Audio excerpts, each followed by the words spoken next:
Okay, so this video shows you how the serializable works. I've created a program that stores a list of animals that are in an aquarium. The first class that I have is a public class animal, and as you can see it says implement serializable. This means that we can save it in a file as a class or an instance of a class rather than storing the things separate. I have my normal, strings, constructor method, get method, and a chance to change the cage number. I also have the toString method, which is overriding the original toString method, and it prints out all of the information. If we have a look at the main method, you can see that I create a linked list.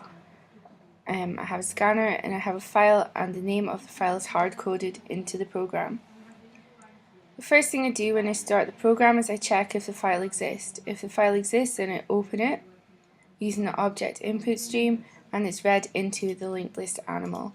We need to say this part because this casts every object that comes in as an instance of an animal and puts it into the linked list.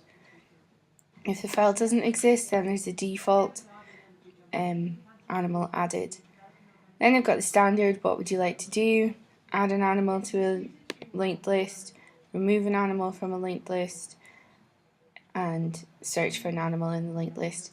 When the loop's finished and the program closes, you can see that you use the object output stream to send the data back to the file. I write my linked list object and then I close the file.